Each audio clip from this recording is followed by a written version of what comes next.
Country music bass players. Okay, so you've heard me preach and preach and preach about emulating bass players.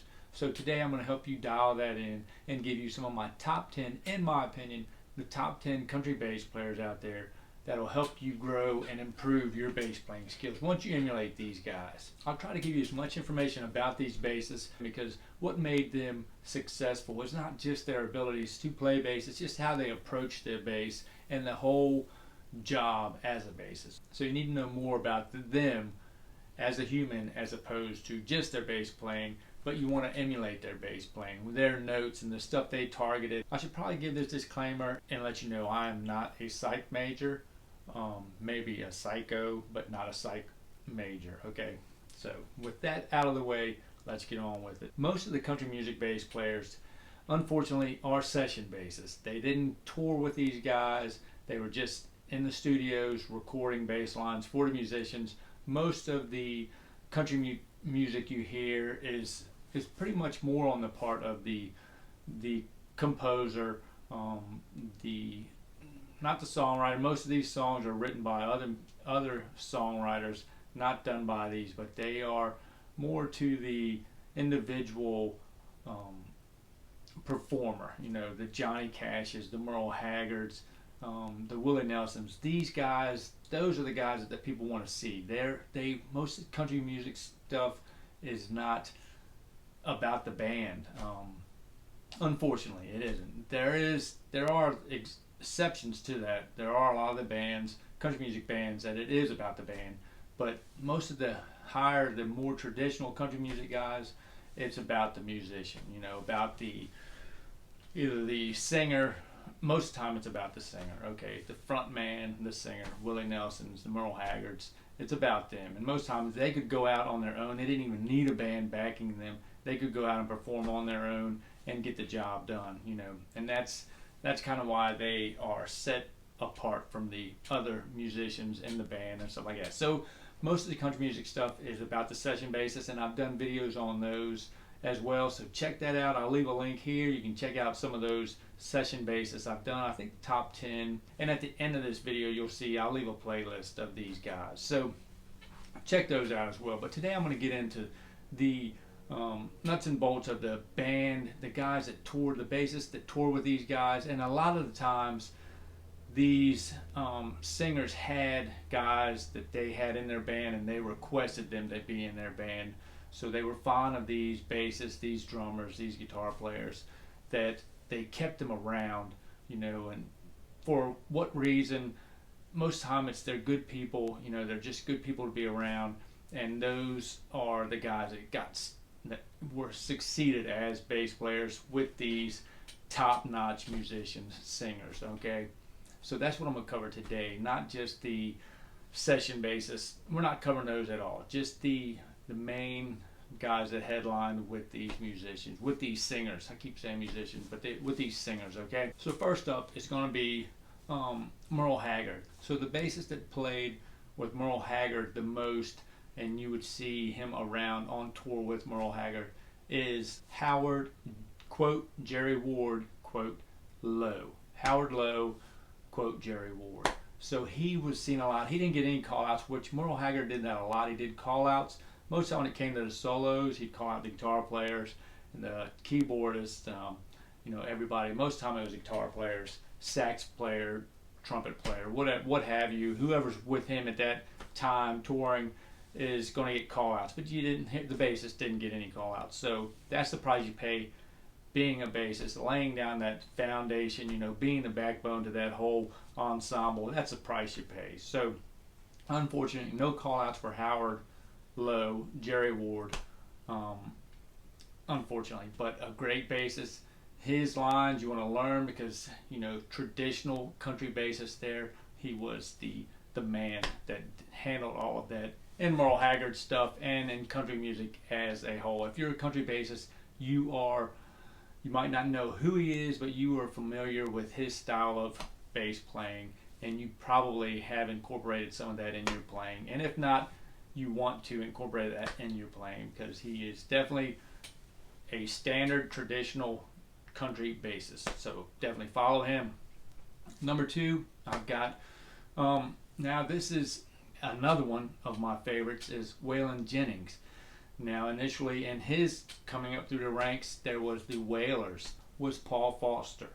Great bass player, country guy for sure, and had played with the Wailers, initial band, the Wailers, and that was Paul Foster. So he did a lot of recording. And believe it or not, a little fun fact here about Waylon Jennings, he was a prodigy, a Buddy Holly prodigy, and Waylon Jennings actually was asked to play bass for Buddy Holly.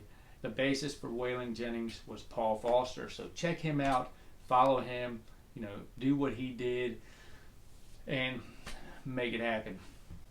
So number 3, we lost this guy, and this is Willie Nelson's. Not Willie Nelson. We lost his bassist, Dan B. Spears. We lost him a few years ago, I think 2008. But definitely follow his lines. His lines are something else to follow. He's capability of almost funk. The blues was big time there, and he's got some lines that aren't that easy to decipher and break down, which I've done a few of his songs in the past. So I'll try to leave a link here to those videos of Willie Nelson, a few songs, Whiskey River, On the Road Again. These are good bass lines to follow, and they're just creative and melodic bass lines at that. So they're not your standard country bass lines. They've got as Willie, being the 8-bar phrases that he did. The bass lines aren't your standard 1-4-5, nitty gritty country stuff. It's more of the phrasing and stuff like that. So more melodic lines there. So definitely check him out. His lines are something else to follow as well. So check these videos out. I'll break those down for you too. So number 4 is Charlie Daniels Band, the bassist for them that traveled with them for a while.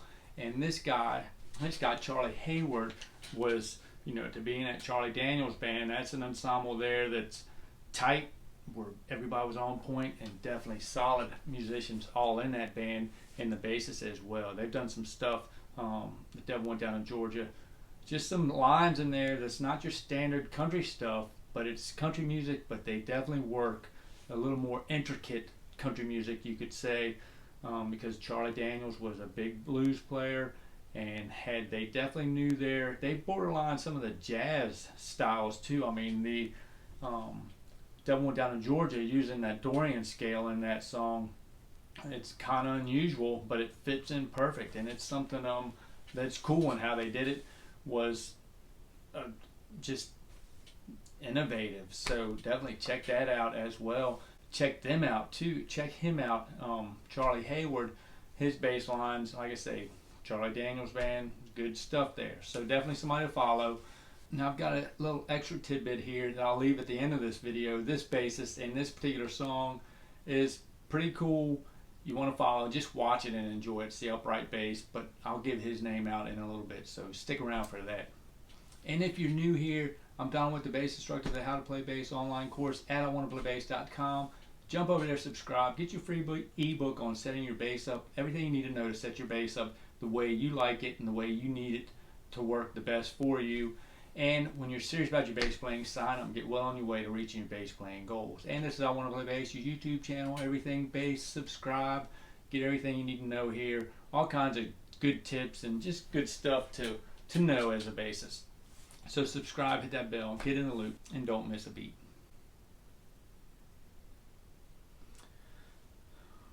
All right, well, we can't talk about country music and not talk about Johnny Cash.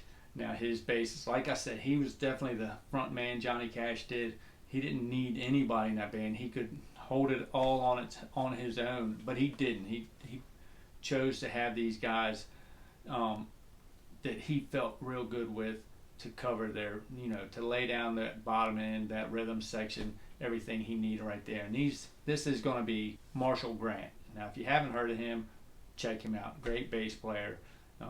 Definitely, just to play with Johnny Cash says something for itself. So now here's kind of a newer contemporary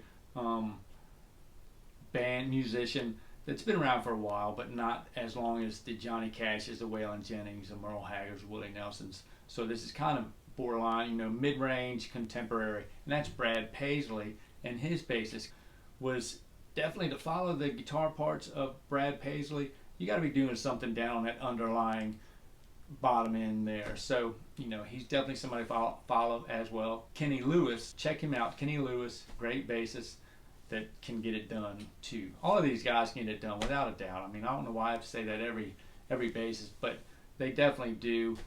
It needs to not go unsaid, okay? So the next one we've got is going to be another borderline contemporary musician, country music man, and that's Kenny Chesney.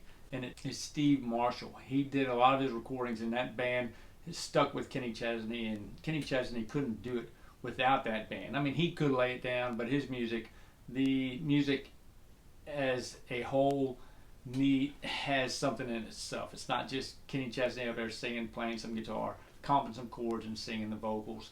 He needs that band back there backing him, and that's Steve Marshall. Great bassist. That whole band is good. I think he changed bassists. I think that guy actually used a Music Man, and I think he might have changed later on. As one of my followers that checked this stuff out, they kind of were inquisitive about Kenny Chesney, so I did a lot of stuff on Kenny Chesney. So check those videos out once you check out my channel. But the bassist actually changed in there, and he actually played Music Man in the beginning. That's Steve Marshall. So check him out. Great bassist. Now this band kind of reminds me of a new contemporary Charlie Daniels band, and that's Zac Brown band, which these guys were definitely influenced by Charlie Daniels a lot. And this Jacob Lawson was the initial bassist there, and they've changed recently, probably not recently, 2014 they've changed. As Matt Mangano is the bassist now, but the initial bassist was Jacob Lawson. So depending on which style of Zac Brown music you're listening to, the bassist has changed in there. So 2014 to now is Matt Mangano, and the initial first bassist was Jacob Lawson. So check those out. I think there's a difference in bass playing there. The initial, the more melodic lines was kind of Jacob Lawson, and the more traditional, which Matt Mangano can get those down as well, but just a little bit of difference in lines there. So check out both versions there and see which one you like more. Now this guy is kind of your classic stuff, just a solid, more of a folk music kind of guy, but I enjoy what he's done with this individual, and it's John Denver, and it's Dick Knish is actually how it's pronounced, some German name, and he's he helped write Sunshine on My Shoulders for John Denver. He was a songwriter as a bassist, but he was a songwriter as well. So his bass lines are more melodic, not your traditional just bottom end, root note, fifth type stuff. He's more of a melodic bassist. So definitely check him out on the John Denver recordings back in, Rocky Mountain High, those kind of songs.